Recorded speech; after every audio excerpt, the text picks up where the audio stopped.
Welcome to today's webinar, courtesy of the Kentucky Small Business Development Center in Louisville. Discover no-cost, valuable business services to help you thrive, whether starting your entrepreneurial journey or scaling your existing business. We have the resources and expertise to help you succeed. For more information, please visit our website or text 502-977-5800. Thank you for joining us today. Feel free to use the chat feature to ask questions or engage with our speaker. Let's get started.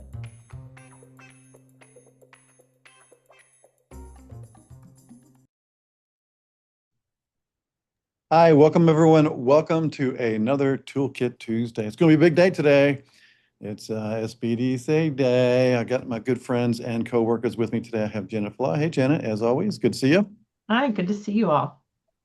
And then one of our premier business coaches here at the Louisville Small Business Development Center, Claire Bridges. Hey, Claire. Hi, everyone. Glad to be here today. Yeah, so we are going to be talking with Claire in just a minute. But before that, just to make sure, as always, that you can see and hear us, if you would just look at the bottom of your screen, you'll see the little chat button there in the toolbar. If you don't see it, just hover over there. It should pop right up. And then just make sure that everything's working, because we had this happen the other day. Just type in your name, tell me where you're joining from, because I like to see that and that everything's working. So go. There's me and Claire and Janet. That's it. That's all we have today. Looks like there's some more. I know I can see them popping in here. Come on, you guys, just give us somebody else. All right. Hey, Will, thank you. Thank you. Janet's in Sellersburg. Hey, Estella. Everywhere I go, Estella is there. She is there. Yes. Hey, Jill, Harrodsburg, cool down. Oh, hi, April. Sandra. Good to see you. Yeah.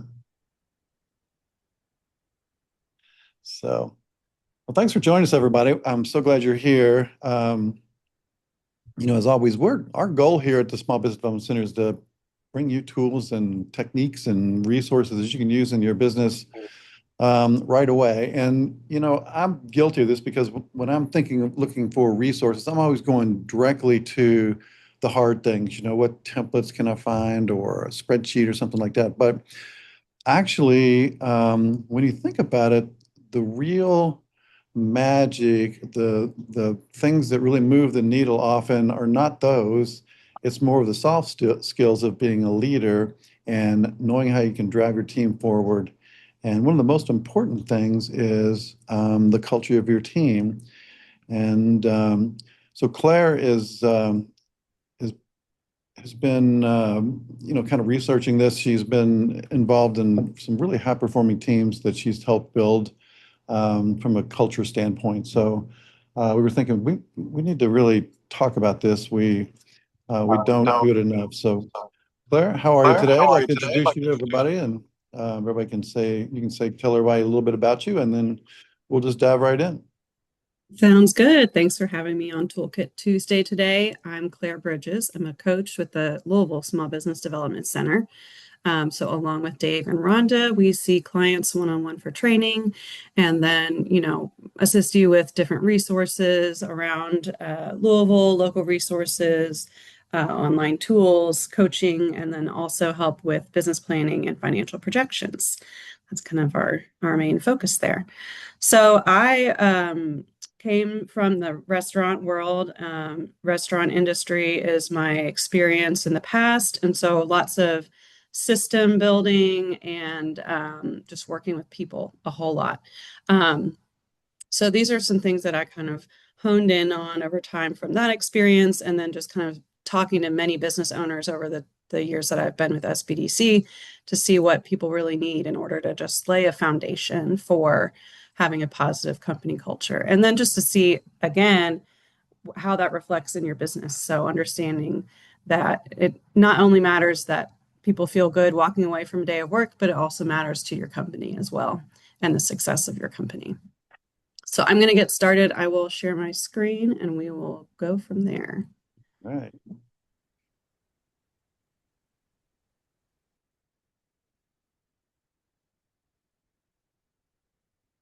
All right. So again, we are looking at how to boost your bottom line through value-driven leadership and just understanding how to lay some basic ground rules and tools that you can use daily with your business operations. So we'll talk through how to retain employees and create a company culture that engages the staff, but also maximizes their skills to then again help boost the bottom line of your business. I just went through what the SBDC does, but if anyone has any questions, we've got a follow-up page at the end if you need to reach out to any of us for resources or tools for your small business. And then today's agenda is, why is positive company culture important? We'll look through 4 foundational HR tools that I've identified. We'll talk about the trickle-down effect, which is a quote directly from me. This is not a mass marketed thing, and then just a summary and Q&A at the end. Let's see. So first, why is company culture important? Ooh, there we go. Why is creating and investing in positive company culture important? First and foremost, I think, is the beauty of entrepreneurship. And we'll talk about this a little bit more, but you're in small business for a reason, you're an entrepreneur for a reason, and so why not use this as another reason to make a great space for others to work in? And then secondly is employee retention. And we'll look at some hard numbers here as well to see like how employee turnover can really make such a big difference in your bottom line. First, just understanding that you set the stage of your business. You get to choose daily what your business does in operations, in the output and integrity of the product or service that you're providing. And so being able to offer a warm, welcoming, safe space for people to make their living is a wonderful perk, I think. Opportunities to support each other and people's career trajectories. Some basic experience in a small business management role can really serve you far beyond that in a long-term sense. Enjoying teaching and developing skills of your employees. And this not only is for their gain, but yours, because as entrepreneurs, I always talk about how we wear many hats, right?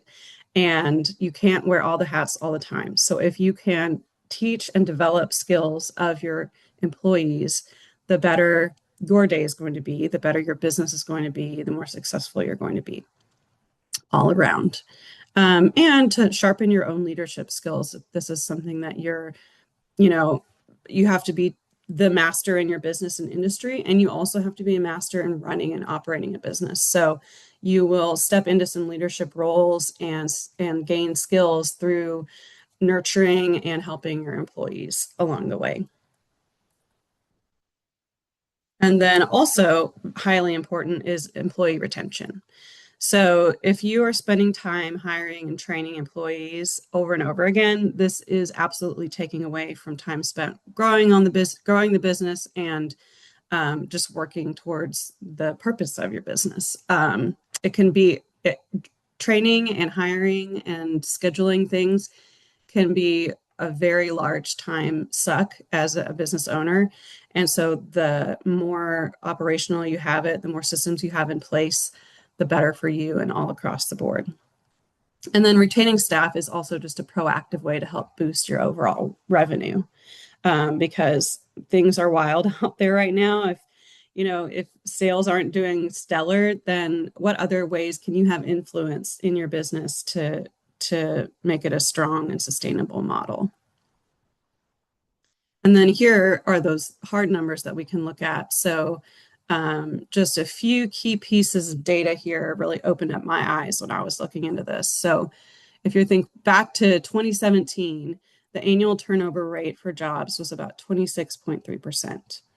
And then just 4 years later in 2021, it almost doubled. It's up to 47%. And so that should be alarming to employers, to business owners all across the board. That should make you need to pay attention to this aspect of your business. Another key data point that I saw was that in a Gallup poll, an average 100-person company with a salary of $50,000 per employee may have a turnover and replacement cost of $660,000 or more per year. And so if I know we all aren't at the 100-person employee mark, but on this, smaller, if you can scale that down to our small businesses when we have, 1 to 5 employees, that's a big chunk of money to spend on turnover and replacement and training and loss of sales in the meantime. So here's a couple of those links if you want to go into more detail or look up yourself for some industry specifics in what you're doing exactly. But these numbers seem to really open my eyes in terms of thinking, okay, this absolutely makes a difference in the bottom line of my business. And so how can I be proactive and set things up for success so that I don't have to incur some of these costs year over year?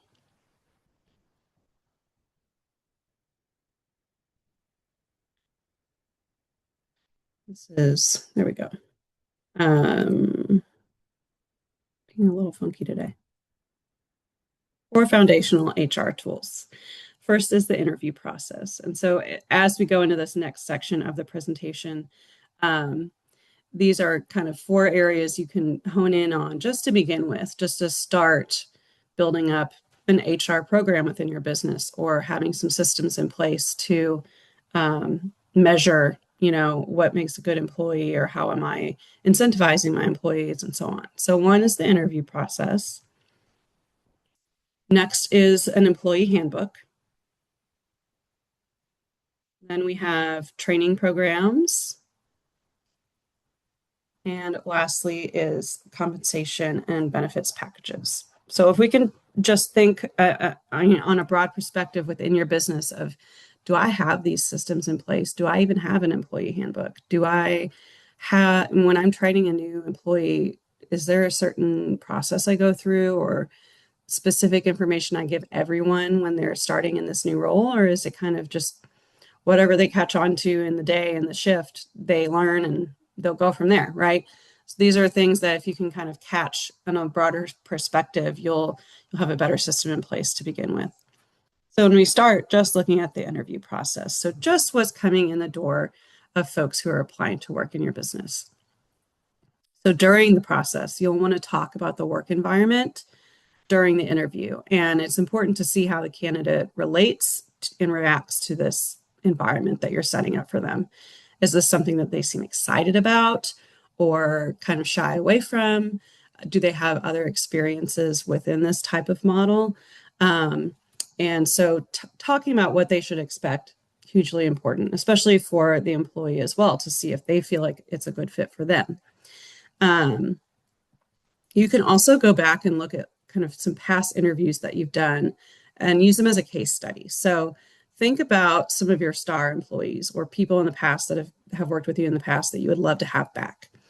What stood out to you in their interview process that made you select them? What specific skills or industry experience or, interpersonal skills that they have that stood out and that were genuine, solid traits for them throughout the process of working with you in your business. And if you can identify some of those, then it makes it easier to replicate in a new employee. So you could maybe even specify some intentional questions around what you might ask new employees during the interview to get those answers out of them or see where they land on the trajectory. And then I think equally along with qualifications, you should also investigate to see if the candidate brings an energy to the interview that matches or complements your desired work environment. If you are already not, they could be perfect on paper. They could have all of the required skill sets and experience that you could ever hope for on paper. But if they are just not fitting well in the interview process, that could be a sign that it's not a great fit for your environment, for the culture that you're building in your business. And this comes into play later on, kind of when you think of the holistic, whole group of employees in your business. So these are some things just up front right away in the interview to start thinking of when you're hiring. Then we'll move on to the employee handbook. So, first of all, I know that many of us are guilty of not having an employee handbook, and I would urge you to even just go on, go do a general internet search for just something to start with, right? Something that gives you a guideline about how to create it for your own business. Obviously, every industry and business is different. So you're going to have things that you need to include that others, aren't relevant to other businesses. But if you can have a basic outline, that would be fantastic. And it's not only for the employee, but also just for you so that you have something to back yourself up when you may run into issues with HR, in general. So first and foremost, it sets out expectations clearly.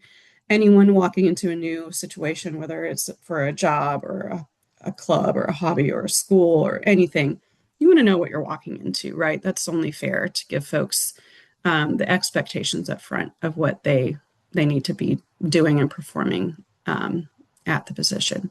It also gives you an opportunity to introduce positive culture from the beginning. So if you're very intentionally building, a space that is warm and welcoming and inviting and supportive every day when folks come to work, that needs to be reflected in the handbook so that it can be, seen and recognized right from the beginning. It doesn't want to be a surprise to people later on. Oh, you didn't, hold up your end of being a helpful employee or supportive employee, but we also didn't train you for that. So that doesn't really work, right? We need to set it up right from the get-go. Things to include in the handbook are job descriptions of the duties that they need to perform, and then also expectations for teamwork within the company. So not only what their role is, but how they need to work within the whole of the business. So understanding the responsibility of the whole of everyone on board. Expectations for communication. So how they should communicate with you, how they should expect you to communicate with them. And then just laying out that respect for managers, colleagues, and themselves is very important. I think coming to work each day, just, putting aside personal problems or issues or something that happened as you walked out the door and just saying, okay, I'm going to, go forward and have a good attitude and put my head down and do my job can go a pretty far way. And it also kind of seeps over into other people's work as well, as opposed to having kind of a gray cloud over a certain employee. And then also the employee handbook needs to lay out the process for corrective action if necessary. And then again, this gives you backup, it gives you an out if needed, and it gives you solid ground for that if you do have any issues with an employee from a behavioral standpoint. So if this happens, then this is the first corrective action. If this happens, this is the second corrective action. Are there certain points system or 3 times and you're out system or trial and error before you're a full-time employee, something like that, just so you can clearly explain these are the requirements and standards of the job, and this is what happens if you're not able to meet those. Just explains it really clearly and concisely. When you are then training someone, you've obviously already introduced an employee handbook to them. You've gone over those rules and descriptions in the handbook, and then they're ready to, go on the job and start training and learning. To develop training programs and processes is hugely helpful and important in making sure that you're relaying all the correct information and just all of the information that you need to give to a new employee so that they have all the information they need to have. So developing holistic training programs that support the culture you wish to create. And so we want to be positive in those. We want to be able to give feedback and receive their feedback and set up those expectations from the beginning. This also sets up employee to receive feedback. So it's not that we're saying that they're doing a bad job in the beginning. It's not to, pick on anything personally of the type of person that they are. It's just to say, hey, as you're learning this, there are going to be opportunities after each shift or after a month's time or something to receive some feedback so that you can only level up in the position and the job that you're doing. Helping them to understand that it's not, looking down on them, it's not an attack on them, it's only to help them work better. And then this also just helps you effectively and efficiently train your staff, which is hugely helpful. Again, as you're training someone new, that takes time away from other pieces of running a business. And so as smoothly and quickly as you can deliver this training information, the better for the business as a whole.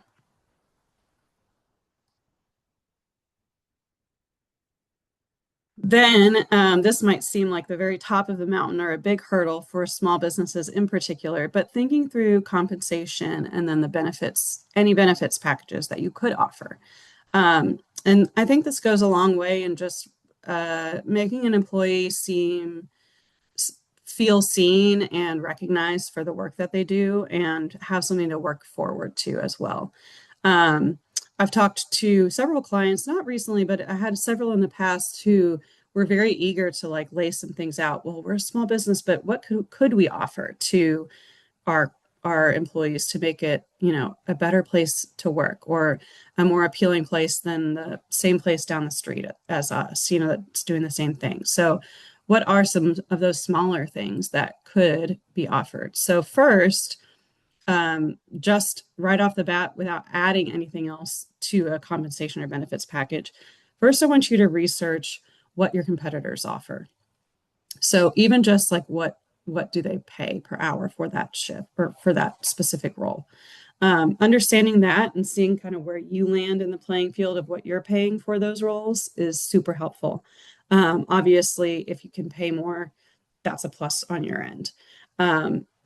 This also means that you need to be really attuned to your numbers and financial situation in general.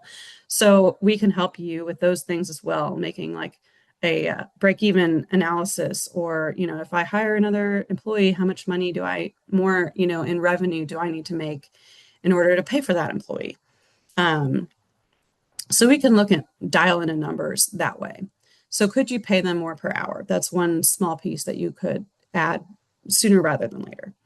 And then down the road, could you include scheduled raises or bonuses if they meet certain criteria within their performance for the job? So, if maybe after 1 year and first year, second year, third year, they receive a $1 raise, or then after the third year, maybe they get some portion of a bonus from the company or a percentage of profit or something like that. But they have to have been very dedicated to the company in order to do so, right? They need to have been there an established amount of years, done an established set standard of work, and so on. So what types of scheduled raises or bonuses could you offer upfront as incentive, as opposed to doing it on the back end, like, oh, this person has done a great job, I should do something for them, right? If you can offer it on the front to know, hey, if I stay with this company and work my best and do my best, then I will be moving forward and moving upwards in the company. So scheduled raises or bonuses can be hugely incentivizing. Another option would be, could you offer paid vacation or sick leave? This type of bonus is always appreciated by employees, and everyone's got stuff going on in their life, whether it's small kids or needing to travel for something, or just having a little mental space to take a break from work for a week or so is very excuse me, helpful and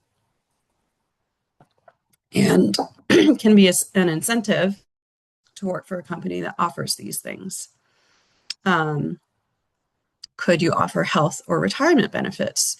So I am working actively with one company right now who's moving over to getting health insurance for themselves and their employees through the business. And that's been a process for them. And they've, been doing the, research on what options are out there, and we can help you with resources and such to see what is available for small businesses through whether that's local chambers or the like, but what type of health insurance or retirement benefits could be offered.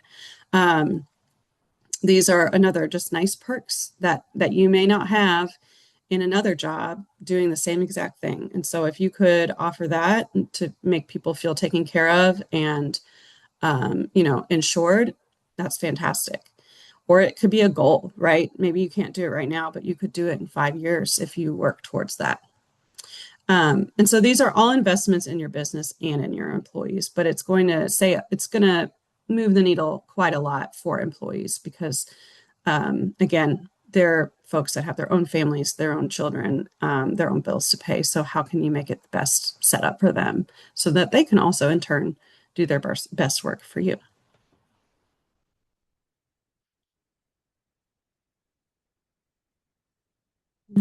There we go. And so now we get to a little theory I like to call the trickle-down effect for positive company culture.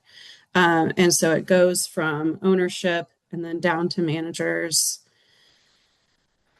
and then to the staff. And so it all starts with you as the owner, as the business owner. And we'll look into all the pieces that layer up for this trickle-down effect. But the most important thing is that it starts with you. And so you have to have the hat on every single day of, being best foot forward, pushing the positive, culture that you would like to be seen in all of the actions that you're taking and doing with your employees and with your clientele, because you're setting the role for everyone else. So if we look through the qualities that the owner needs in order to create that positive culture. So motivating your staff is a nuanced practice. Not everyone reacts to the same things or the same drivers. So you need to understand, okay, when I'm in this setting with this set of employees, I need to be this person for them. And then when I'm in meetings with this set of employees, I need to kind of step back and let them talk more. Or just understanding what people need. And that's just like a people skill, right? Understanding how you can support your employees to create their best work. So maybe some people need, lots of encouragement and back end assurance, and others don't need that at all. They're just going to do it and you can give them a thumbs up, right? Just understanding what they need for their personal perspective. Providing clear and concise feedback is so important. Like when in doubt, just keep communicating, over communicate.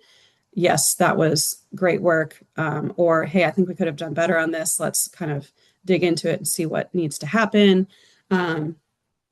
Or giving guidance when needed. It creates an underlying support to managers. So your role as the owner is to support, to be nuanced in your relationship with all of your employees, providing clear feedback and communication that's concise and able to be digested. You also have to be like a different support to each individual. So understanding like this person is really great at these few things, but they need my help in this area. But this person over here seems to have it all together. However, maybe they dropped the ball here and I can help them with that, right? So in order to do that, I think it's helpful if you can take yourself out of daily operations as much as possible so that you're not filling one of those roles. And you can kind of function more from like a bird's eye view perspective of how is everything functioning below what I'm seeing at the top, right? And then also, I think hugely important, and I've benefited from this greatly over the years, is creating regularly scheduled time for open one-on-one communication. So not when you're doing a task, not when you're getting something accomplished for a client or producing a product or anything like that. It's that open space for feedback and communication with your managers that they know, okay, something went really bad on Monday, but I know that on Thursday afternoons I meet with the owner and I can just kind of unload that with them there and talk about it and work through it, as opposed to having to be right in the moment with them, or them feeling like they never get the opportunity to talk to you because you don't have that built-in one-on-one conversational space each week. So kind of then on your end as being an owner, understanding that you need to build time into your schedule to have these continuous, not just here and there conversations, but continuous open conversations with your managers. And then thinking through, each of your managers or your direct reports, understanding what intrinsically motivates them. So is it the flexibility they have in their job? Maybe they, want to do another passion outside of the job that they're doing for you, and the flexibility around the job that they have there is what allows them to be able to do this other passion and then also earn money and make a living at your place of business. Or maybe they're really motivated because they have a lot of creative flexibility and opportunity within the business, and so they are really engaged and ignited by doing that creative work. Some other options could be, do they like working, individually, or do they like working as a team? And of course, we're always focusing on teamwork, but for specific projects and tasks to get done, some people excel when they're doing it on their own, and others excel when they're doing it together. So understanding their preferences and being able to oblige to those as much as possible can be very helpful. And then also, are they being challenged? Do they, need to be engaged and challenged to keep doing this type of work? Or maybe they're just kind of checking in and doing 80, 75% each day because they're not challenged or motivated to do more. So kind of thinking through these different motivators can help you interact individually with each of your managers and your staff as a whole. And then if we think for this is now the next kind of level down, trickling down. So you're the owner, you've assessed all the, bird's eye view of operations. You're coming to work every day with a great attitude and setting the tone for the managers who are then receiving you and your, emotional sense of responsibility. And then how do they take that and then manage the other staff that they're in charge of? So thinking through what tools do managers need to be successful? Whether that's, more systems in place, more actual, physical tools in the workspace that they need to be able to do their jobs, hugely helpful. Or maybe they need some more training in a certain area to make them feel really empowered or, secure in their role. Do they feel supported in their decision making? Ideally, you want managers that can make some independent decisions outside of asking you for everything, right? So do they feel supported to make the right decision? Do they have all the, tools and information they need to make those decisions? And then are they able to do that without you then coming back and saying, no, that wasn't right, or having a bad negative reaction, right? So when they are in those positions to make some type of decision, are they supported?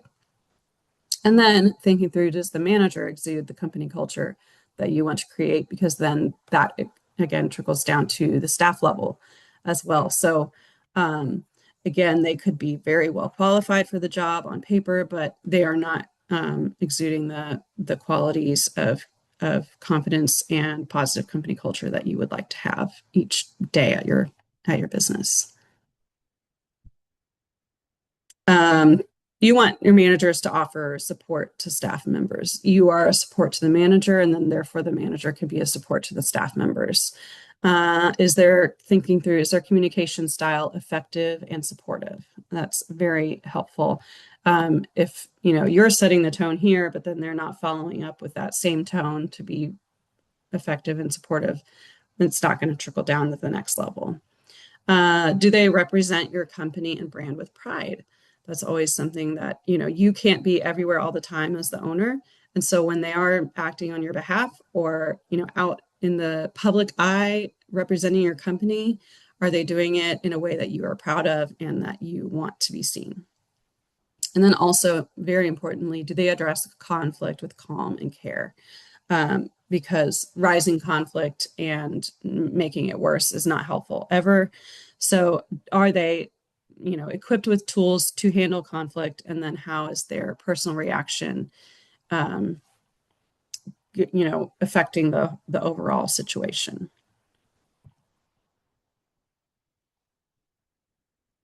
Then we go down to the next level of trickling down to your staff. So hopefully now you have exuded your best everyday personal self to make the company culture amazing, and then your managers love it and have actively engaged in all the things that you are giving to them to help them feel supported at work.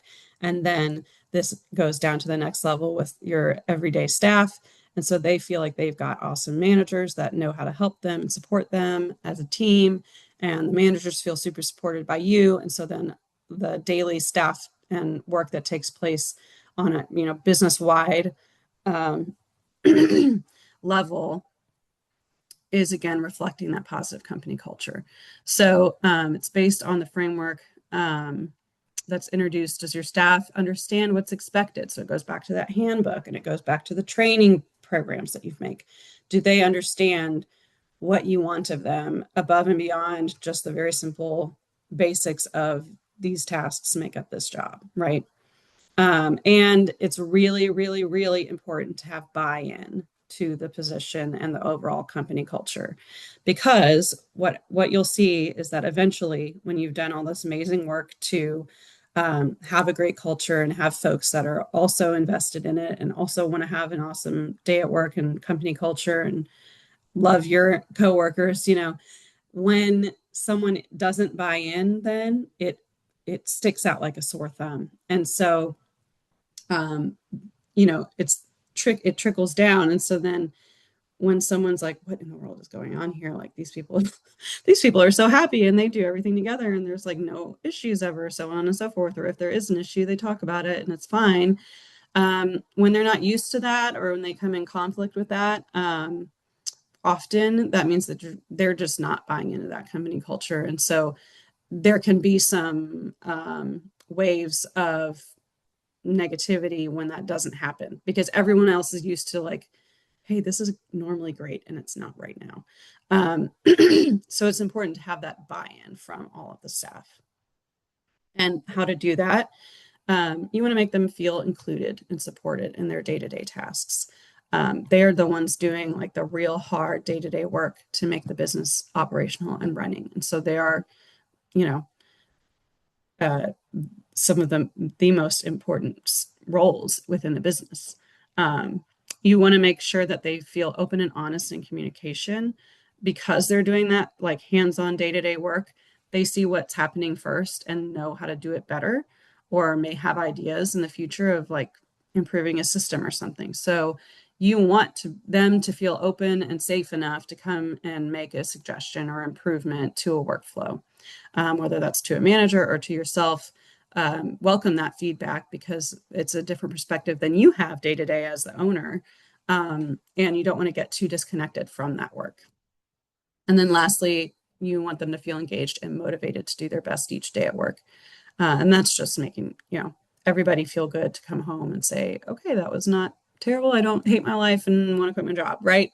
We want people to feel good about what the work that they're doing day to day.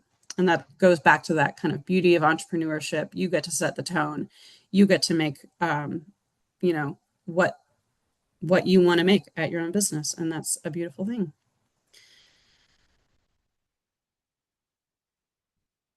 If these are going to show up. All right, there we go. So in summary, kind of go back over all the pieces of creating this positive company culture. You want to employ different tools to develop your HR system, which are interview process, employee handbook, training programs, and communication. You want to gain insight into the efficiency of your operations and staff satisfaction. If there's not that holistic communication and understanding from top to bottom, there are going to be run-ins where there's clashes and negativity within the business. And then these practices are invaluable to how you operate your business and have a strong effect on your overall performance and revenue, because if you have these in place, it's going to save you time, it's going to save you money from the bottom line, rather than having to steal all of your time and pay much more in training than you have to already, just by natural cause of, general staff turnover as much as you can do to influence staff and culture to be positive and for them to want to stay and engage in your business, the better. And that is all we have for today. I know that was kind of just a big dump of general information, and it can be applied differently in all different industries and businesses. So if you want to kind of dig into some of this or touch on some of it individually, I'm happy to have a coaching session with you.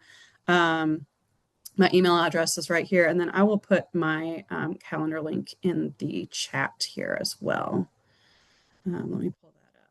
But in the meantime, if there's any questions from anyone, happy to answer those. Yeah, there is one question, Claire. From Sanders, she wants to know if you can help her with a break-even analysis, and I'm pretty sure you can. I can, Sandra. We've already got a lot of that info down, so I'd be happy to work on that with you. Yeah.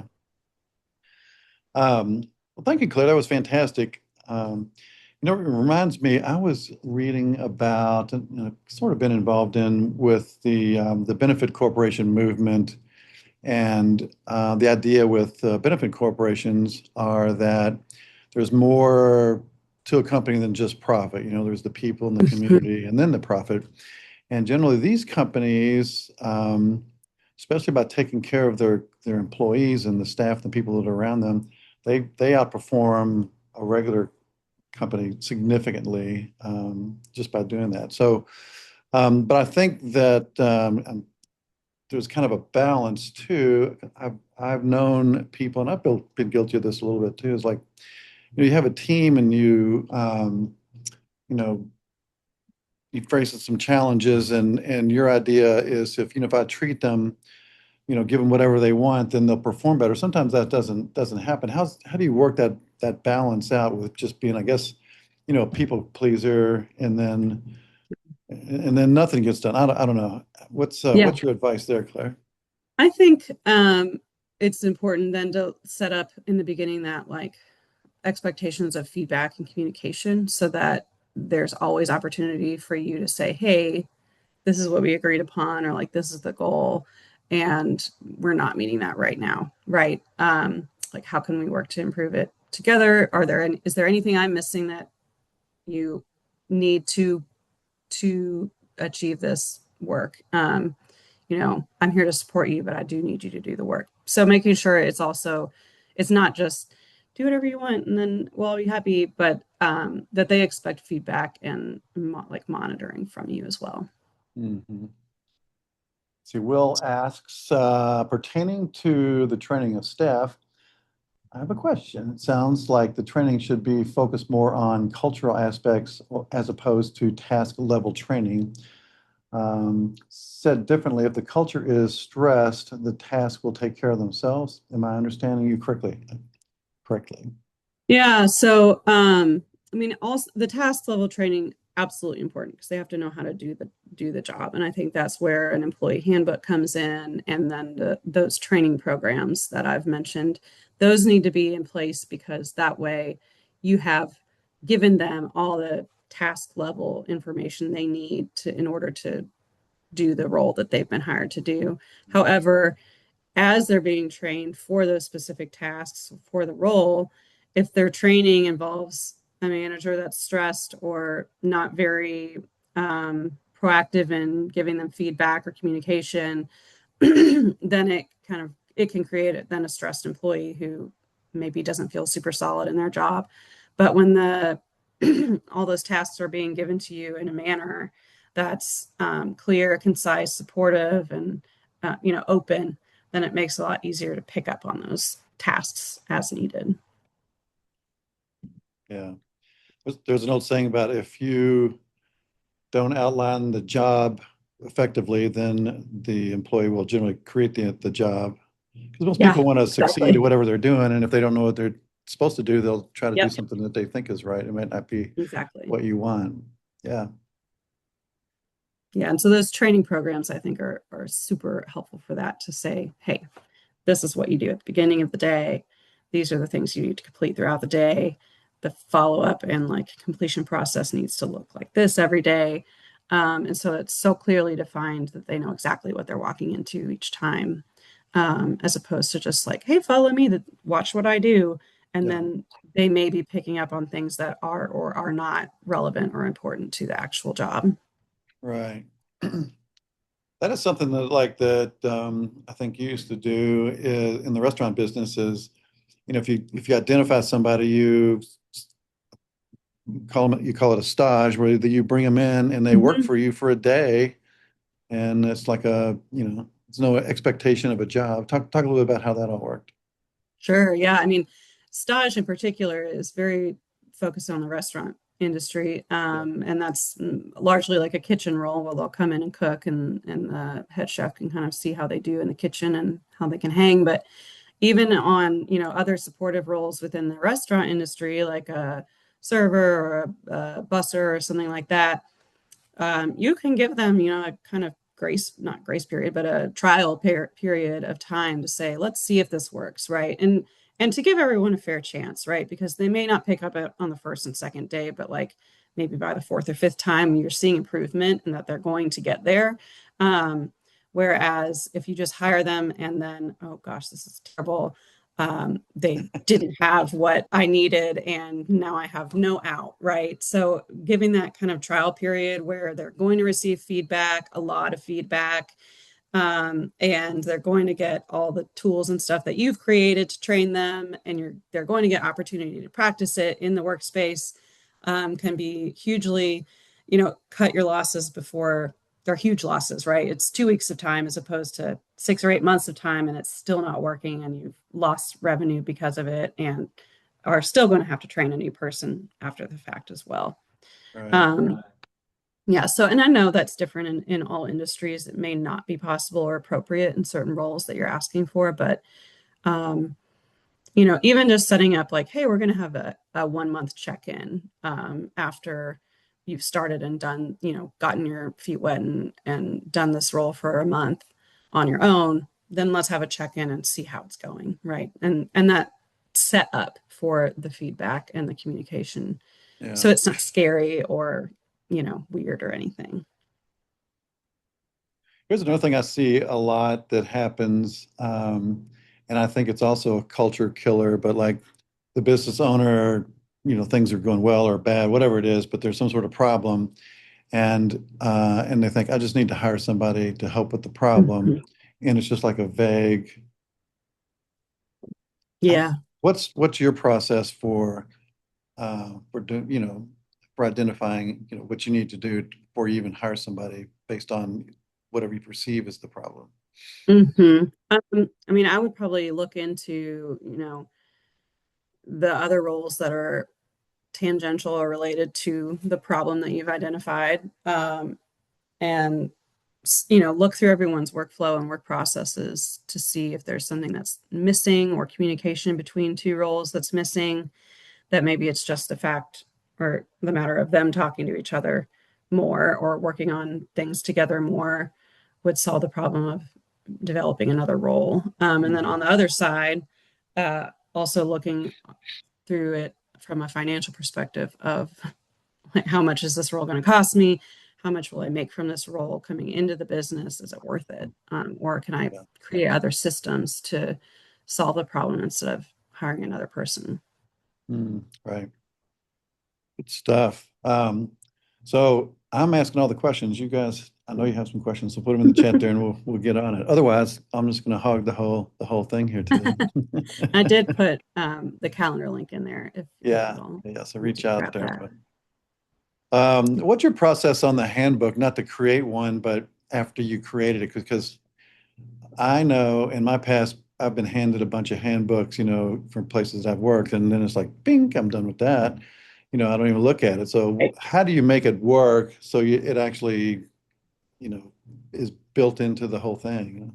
Yeah, I mean, I think I, like you, feel like lots of handbooks are just kind of a bunch of BS, and Yeah. what do I need that? It's just to cover their butts, whatever. But I think as like interactive and specific as you can make it is super helpful, because hopefully they're learning about the role, about the job, about the company within the handbook.